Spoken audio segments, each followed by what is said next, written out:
Welcome back to Building Better Businesses in ABA with me, Jonathan Mueller. It's a weekly podcast about the forces reshaping our autism services field. Learn from successful entrepreneurs, payers, investors, and leaders in applied behavior analysis. Thank you, kind listener, for letting me into your world today. Now on to the show.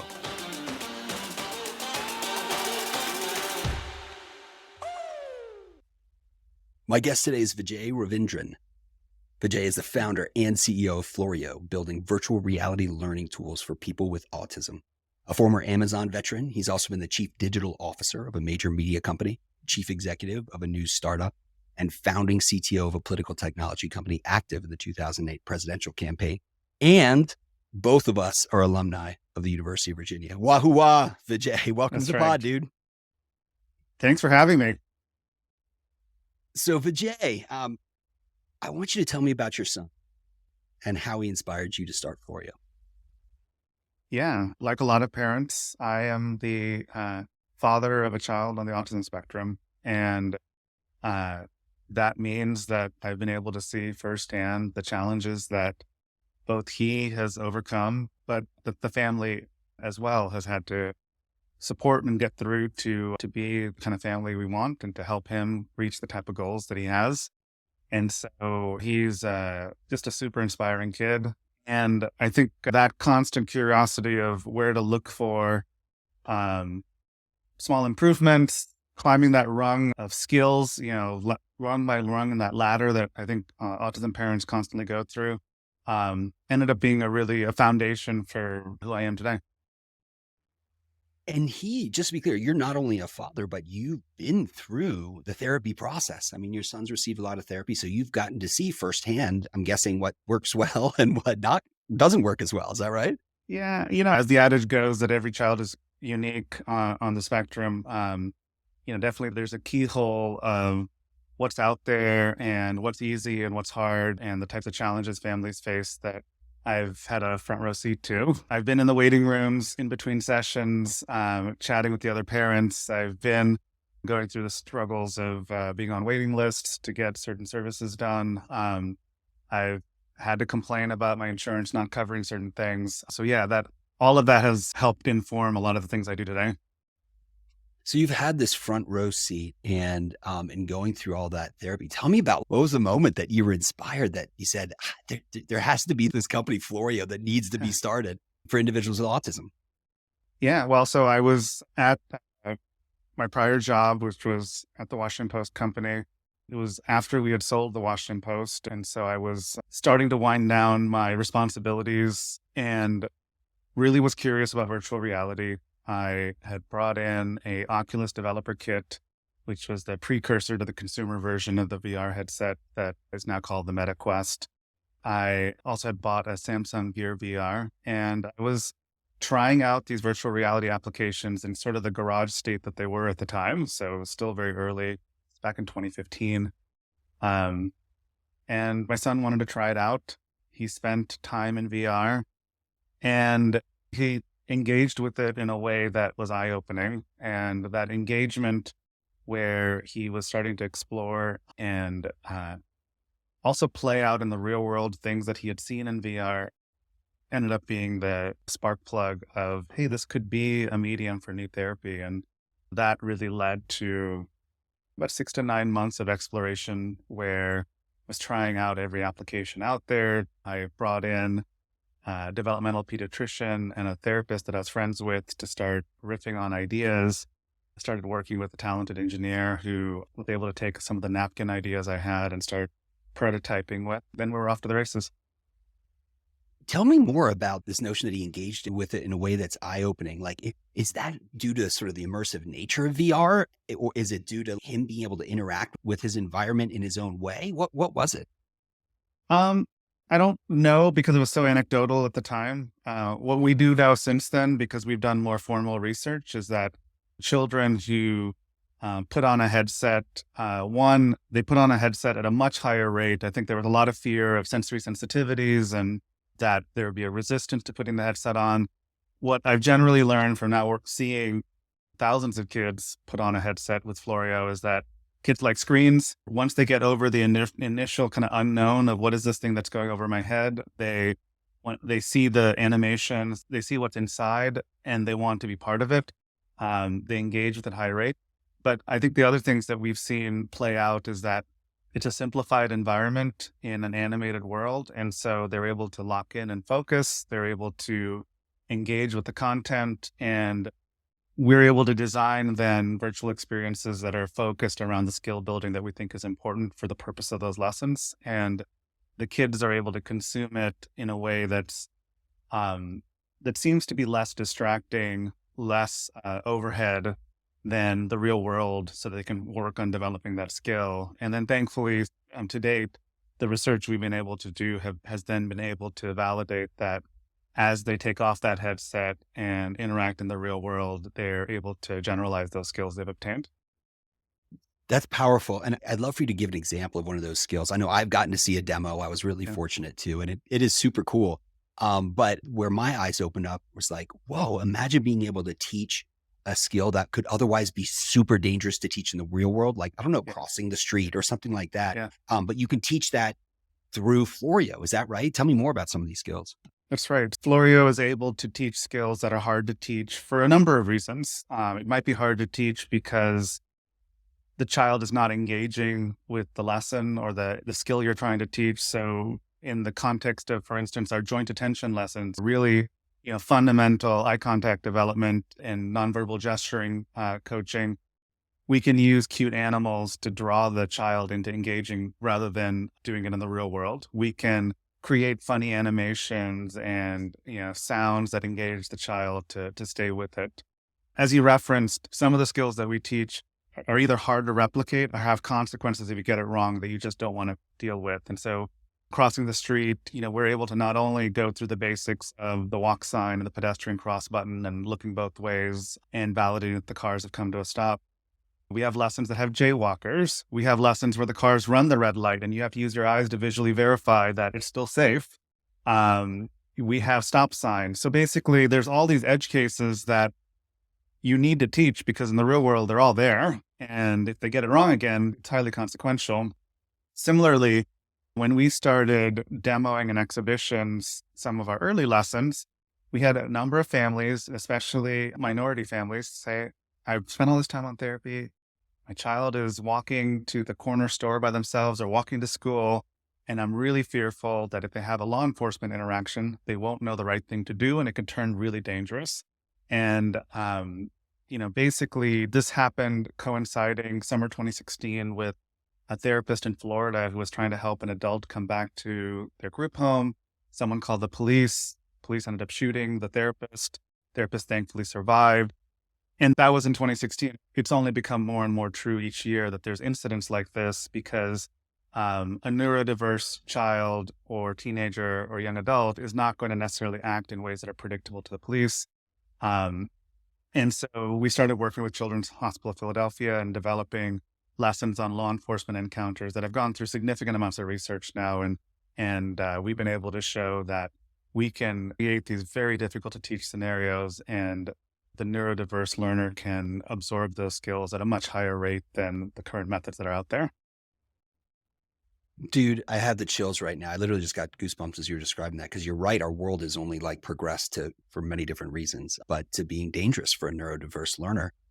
And I mean, what feels particularly important, and it sounds like research has been done, actually generalizes to the real world from the headset.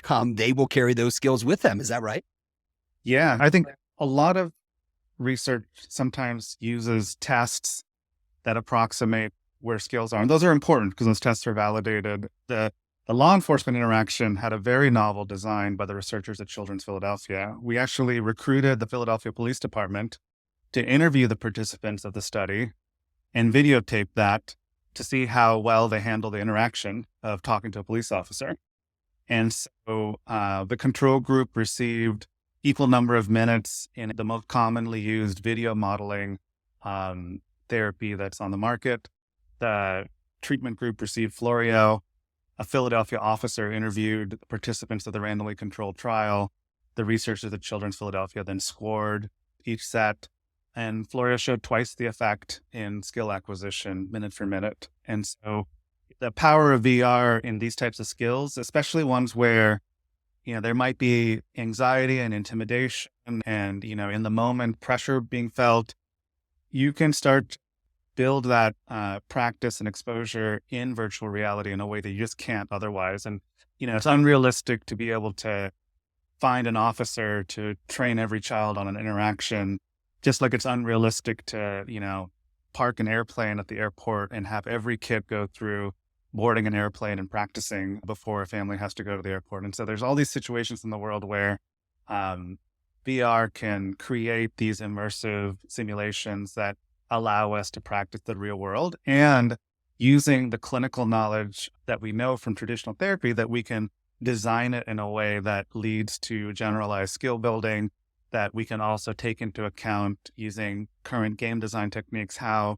you can make it fun and engaging for the kids so that they do it. What you're teaching, it generally is based on the principles of applied behavior analysis. Is that right? Or are you incorporating other types of therapy? Yeah. So we do have BCBA on staff, and we do obviously work with quite a number of ABA clinics.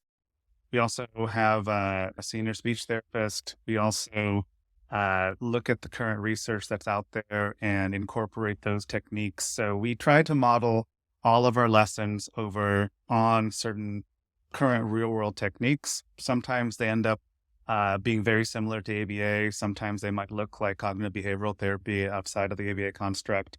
The important piece is that the lessons are constructed in a way that they can be adopted by a number of different practitioners, from special education to ABA to speech therapy. I think one of the things that's interesting about how services are delivered to neurodiverse learners is that they can come from a lot of different sources. And so if you're trying to help a child with their classroom behavior, well, they might be getting that through an IEP in the school district. We might be trying to work on it through the ABA clinic that they're visiting.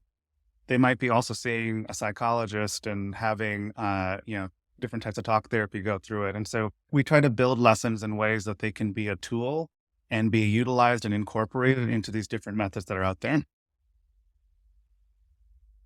Well, the future clearly is here, Vijay, and you and Floreo are building it. Now, I think I recently saw that Floreo announced there's a CPT-3 code, a reimbursable code that ABA providers can use. Is this true? Is it tell me more about this? So there is a code. The reimbursed part is something we are aspiring to and working towards. We need the provider community's help to get there. And so, but it's a very important and exciting development. It was a breakthrough in the entire VR healthcare industry. We are the first company to push through a CPT-3 code in the mental or behavioral health space. And the code, which was approved last summer and went live in January of this year, the code is 0770T, and it essentially defines a practice expense for a provider to incorporate VR as part of their treatment. So if you're an ABA clinic and your RBT or BCBA is using one of the standard ABA codes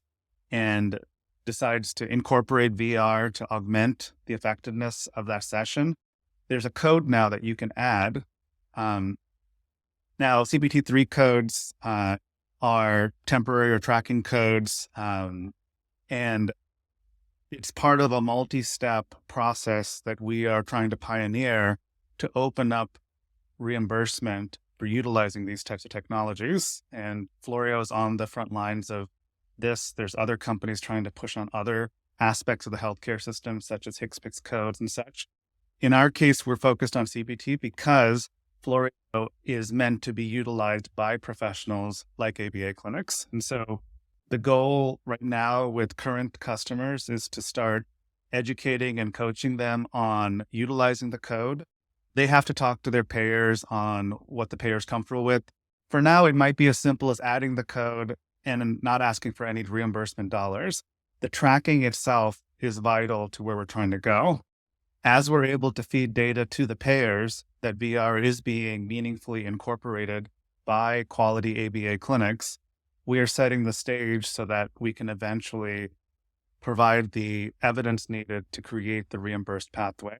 Our goal is eventually to make it such that clinics can choose to improve the quality of service without feeling like it's costing them extra money to do that. That we get to a place where it's at a minimum a neutral decision, and ideally one that can be another service the clinic provides members of a payer.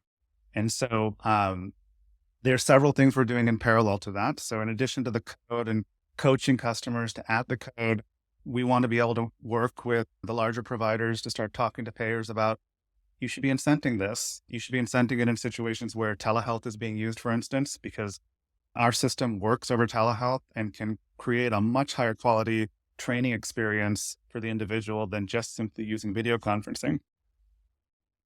We also are building up the research base that payers will no doubt want to see. So some of that includes ABA-related research that we're doing with a couple of institutions right now.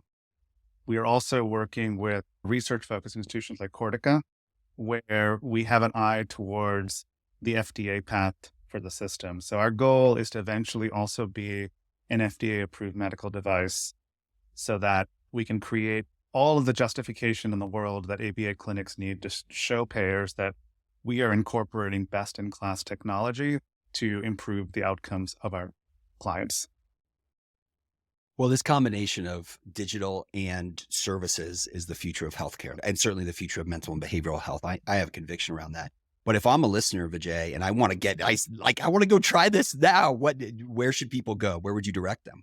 If you go to the Floreo Tech website, you can immediately get started. If you want to get started with a single learner, you can go all the way to getting signed up and being able to download the app. If you want to talk to our sales rep because you have aspirations of using this in a clinic center type capacity, maybe you want the equipment leased to help facilitate getting started without having to make a capital cost, we're here to help you. We have different packages available for different sized clinics to be able to take advantage of the system. It's very easy to get started. Most therapists need less than an hour of training to get going. And there's over 200 lessons in our catalog. And as part of that, we also will provide what we have learned so far about the CPT3 code, bearing in mind that we're blazing brand new trails. No one's done this before. We're on the front lines of basically introducing VR as an augmentation to therapy and doing that in a way that fits into the healthcare ecosystem. Wow. Awesome. We'll make sure to drop a link in the show notes to that. And, Element RCM is a billing company. I'm gonna have to go see if any of our customers are currently using Floreo, but we'll have to chat separately because I'm very interested in seeing what happens when we build for the 0770T. And yes, let's build this body of research. But this is like, okay, so if that's not exciting enough, I think I also saw that it was recently announced that Meta, formerly Facebook, but Meta and Floreo have an immersive learning partnership. Tell me more. Yeah. We're deeply honored that Meta has selected us as one of their immersive learning partners. The partnership and the peer set that we're in is in education focused. And so we are one of several education focused virtual reality companies that Meta has handpicked to work with. We're the only special education or neurodiversity focused company in that mix. So the others are general ed, STEM as such. And it's great. We are able to offer school districts that want to try to incorporate Floreo into their special education, free Meta Quest 2 headsets for their classroom that they can keep after the pilot is over. We also are offering heavily discounted Floreo licenses. So a classroom license typically is around $5,000.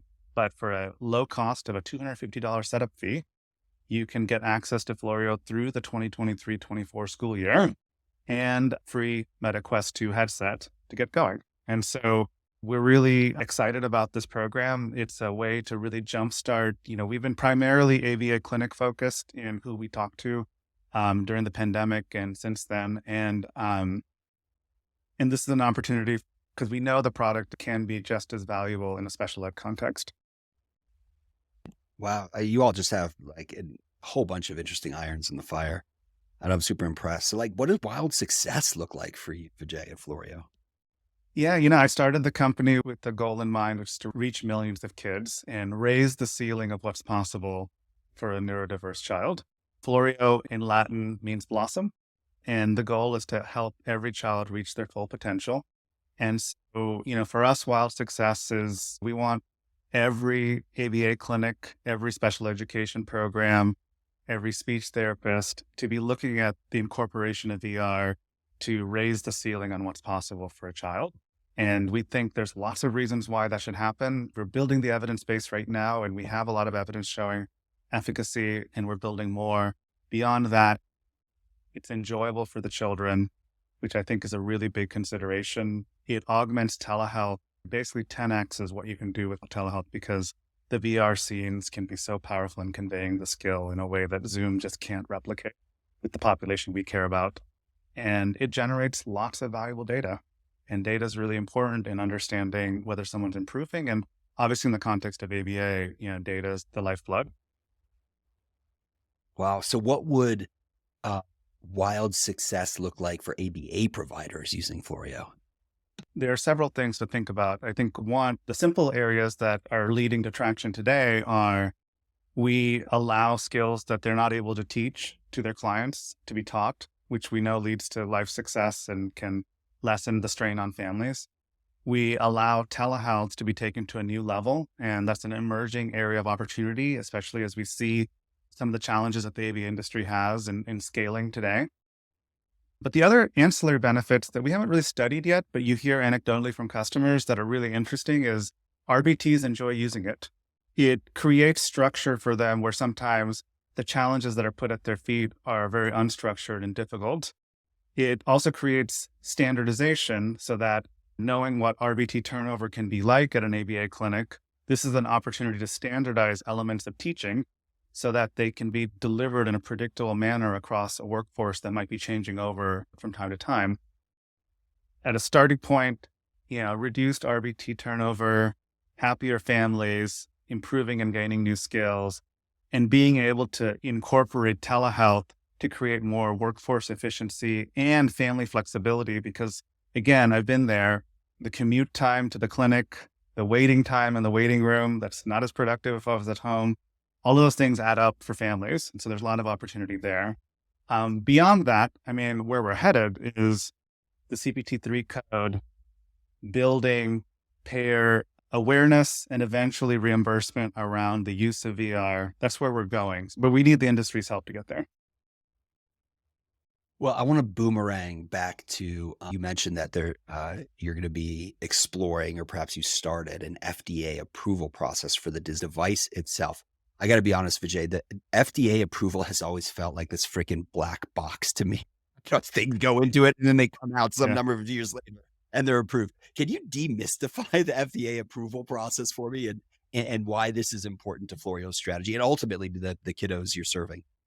Yeah. So, software can be classified as a medical device.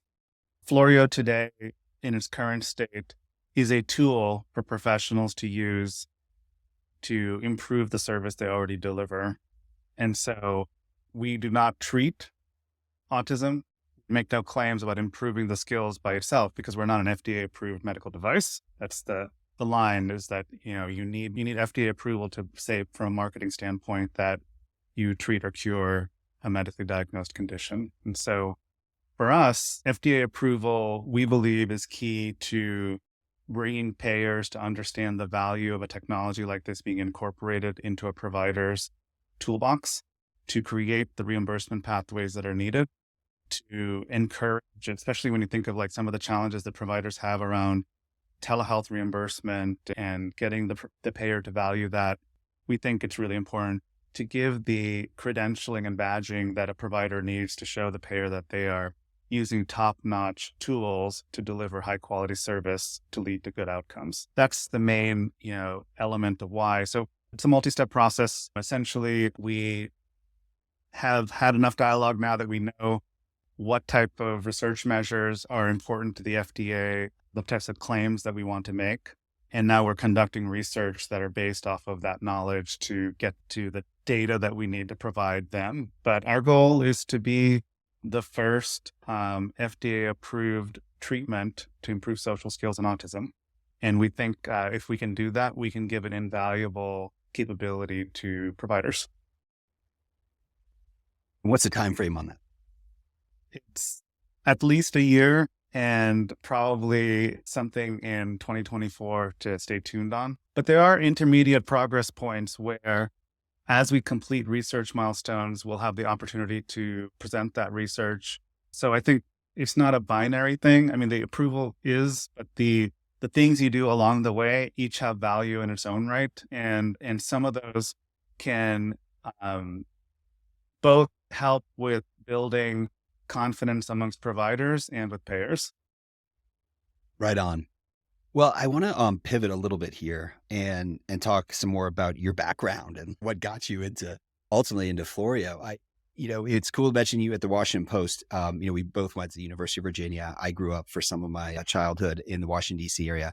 I was a political junkie back then, and I could not get it off the Washington Post. Amazing, extraordinary publication.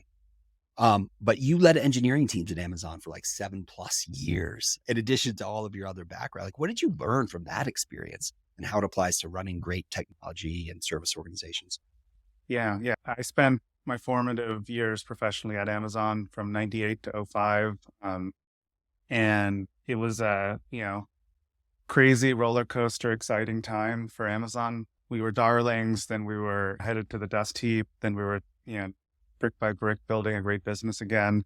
Um, the Amazon core competencies of having a bias for action, showing high degrees of ownership, being obsessed about customers, those have been critical foundations for how I approach everything I've done since. The other thing that was amazing about my time at Amazon was the talent that you're around. You're around other people that were extremely passionate and intelligent and driven, and it has led to having high standards and really wanting to build great teams around me to be successful. So yeah, I owe a lot to the formative time there. And the other piece of it is that Amazon is a retail company, but one that leveraged technology to create whole new mediums for how to think about retail and what's possible. And I think that's true in a number of industries that we continue to still really only scratch the surface of how technology can transform.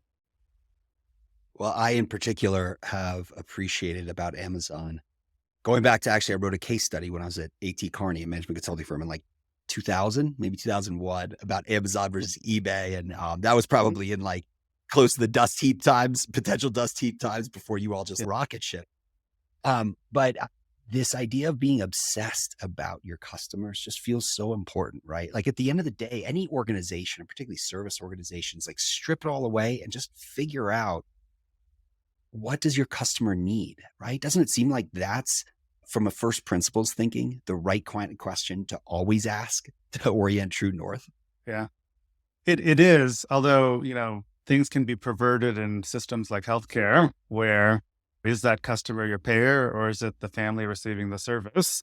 One's paying the bill versus one is receiving the product. And I think that does create tensions that don't fit so easily in the Amazon, consumer mindset that we were able to work in. So, I recognize that it's a challenging world that Floreo is in now that is different than um, selling something online. But the other things that were also like, I remember, for instance, I ended up working on some of the early Amazon marketplace technology that would initially compete with eBay and ultimately enable the third-party sellers on Amazon, which created, so much of its growth. And the opportunities to think about hard problems and try to solve it where it was really important. I think when you look at, some of the differences between eBay and Amazon, one was that eBay had lots of these different listings, but had trouble, the eBay system had trouble being able to say that these 5 listings are actually the same product. And someone might want to price compare easily between those or leave a customer review that applies to all of those. And meanwhile, at Amazon, we ended up spending a lot of time on hard problems, such as understanding whether 5 different things were actually the same thing. And once you figure that out, then you could do wish list and you could do customer reviews and you could basically open up all these features that customers loved that eBay was not able to do. And so I think there are always opportunities to invent, to solve tough problems that open up new opportunities that that you wouldn't have otherwise had. And I think that's true here too. It's like taking marketplace technology, like next generation. I appreciate the peek behind the curtain on that, Vijay. Well, tell me, like, what insights do you have about where our ABA field is headed? As a parent, I think the thing that's was always challenging was the number of hours, and each of the models had advantages and disadvantages, whether the treatment was being delivered in the home or whether you're going to the clinic. When I look at where the world is going, and especially coming out of the pandemic, I just think telehealth is such an overarching movement that it needs to be baked into every business plan, and it needs to be understood in the context of this industry. I happen to believe that there are really no substitutes to what we're developing in virtual reality in conveying, social skill development and life skill coaching as the world moves towards telehealth. But I think the model is obviously labor intensive. The one-to-one model of adult working with the child creates lots of constraints.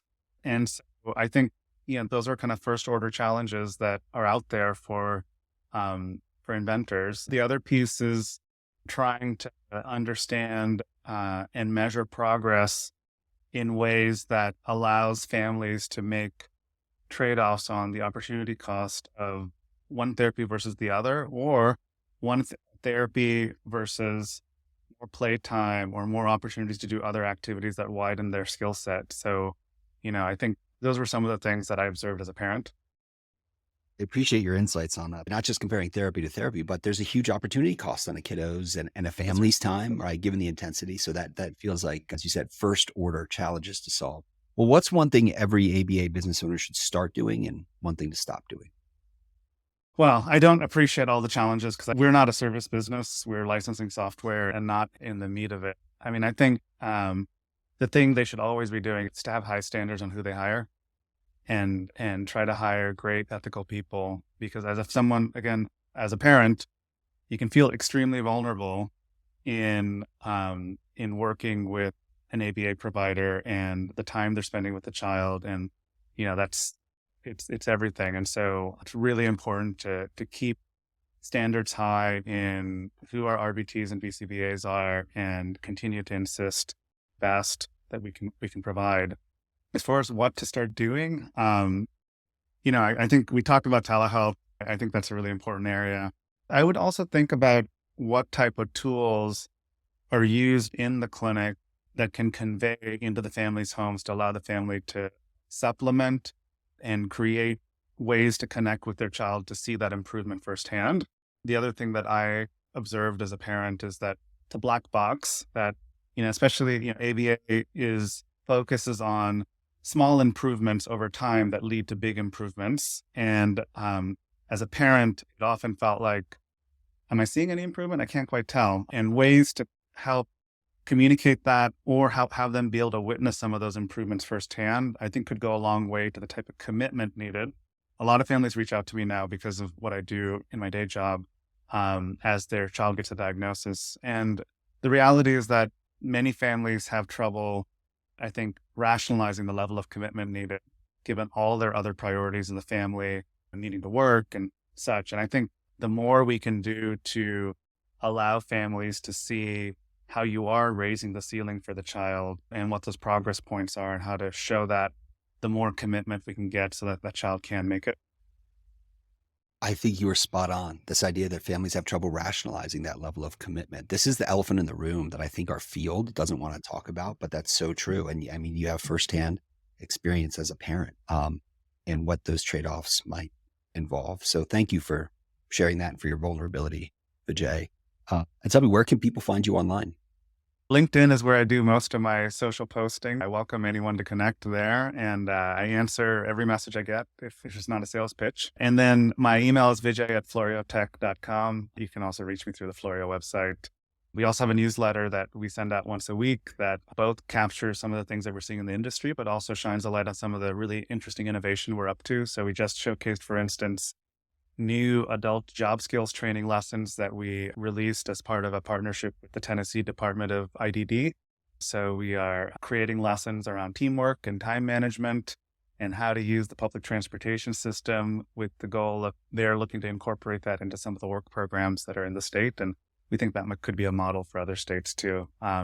It's the challenges never end. I think in the space we're in, and that's especially true when you think of post 21 years old employment, independent living skills. Well, I'll definitely drop those in the show notes, but more importantly, I want listeners to hear this.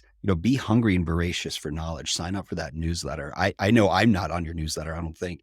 I'm going to go sign up for it. But the more we can learn about what's happening in our field that's beyond our what can be more narrow aperture, the day-to-day work we do, the better and more equipped we'll be to serve our clients and our teams. Well, Vijay, are you ready for the hot take questions? Okay, shoot. Here we go. You're on your deathbed. What's the one thing you want to be remembered for? Commitment to my family. What's your most important self-care practice? I make time for college football. Wait, University of Virginia football or more broad? Oh no, I don't care about UVA at all in sports. I grew up in Oklahoma. I'm a Sooner, Boomer Sooner. Well said. I love it. There's not much to talk about when it comes to UVA football, at least in my experience over the last 3-4 decades. Do you have a favorite song or music genre? Well, I mean, it changes from time to time. I think I love the Into the Spider-Verse soundtrack, but recently, I think when I'm in a mood, I've been listening to the Obi-Wan Kenobi soundtrack. And then probably for a specific song right now, my kids are really into Star Wars, if you can tell. And the Andor soundtrack has that electronic pop song, which Cassian kind of walks into the club in the first episode. And that's a pretty cool beat. Oh, I have seen that most of that series. And oh my gosh, dude. Yep. I actually vividly remember that scene. Nice. I love that you're a Star Wars nerd, just like me. And it sounds like your kids are as well. What's one thing you tell your 18-year-old self? Take your time and don't feel so much pressure to grow up. And Vijay, if you could only wear one style of footwear, what would it be? Black LeBron high tops. Mic drop. Vijay, thank you so much for coming on the pod. It was so fun to talk about Floreo and your background. I appreciate you, sir. Thank you. Thank you for having me. Hey, kind listener. Thanks for tuning in.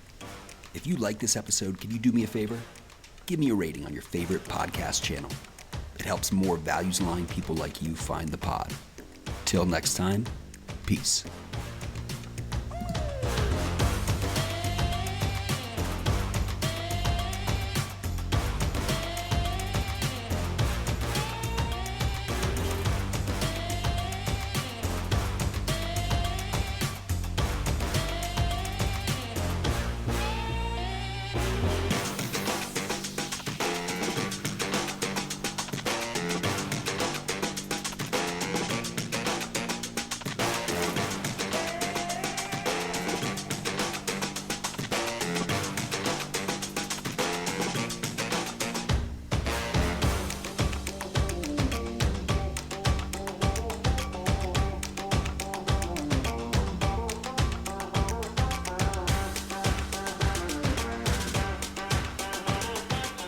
How do you throw a party on the moon? You plan it.